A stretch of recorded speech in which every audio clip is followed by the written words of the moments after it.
NCP विलिनीकरणाबाबत Pawar कुटुंब घेणार मोठा निर्णय। आधी विलिनीकरण मगच नेतृत्वाबाबत चर्चा। दोन्ही राष्ट्रवादीबाबत 2 दिवसात निर्णय होणार, सूत्रांची माहिती। राष्ट्रवादीच्या नेत्यांची मुख्यमंत्री फडणवीसांसोबत वर्षा निवासस्थानी तासभर खलबत। आम्हाला लवकरात लवकर राष्ट्रवादीबाबत निर्णय घ्यायचा आहे, मुख्यमंत्र्यांना सांगितलं। बैठकीनंतर प्रफुल्ल पटेलांची माहिती। यंदा राज्याचा अर्थसंकल्प मुख्यमंत्री देवेंद्र फडणवीस मांडण्याची शक्यता। अजित पवार यांच्या निधनामुळे मुख्यमंत्र्यांकडे अर्थसंकल्प मांडण्याची धुरा। अजित पवार यांच्या विमान अपघाताची सीआयडी चौकशी होणार। राज्य सरकारचे सीआयडीला आदेश, खात्रीलायक सूत्रांची माहिती।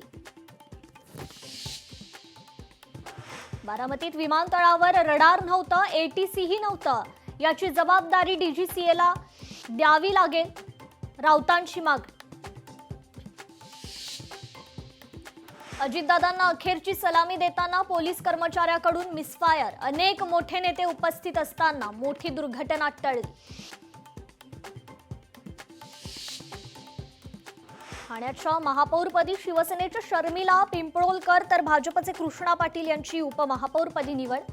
ठाणे महापालिकेत 1.25 वर्षाच्या महापौरपदाचा फॉर्म्युला। नाराजी दूर करण्याकरता एकनाथ शिंदेंचा निर्णय।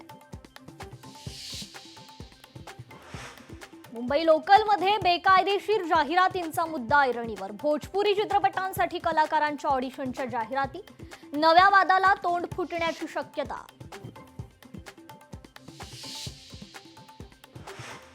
मालाड प्राध्यापक हत्या प्रकरण आरोपी ओंकार शिंदेला न्यायालयीन कोठडी। आरोपीला 12 फेब्रुवारीपर्यंत न्यायालयीन कोठडी।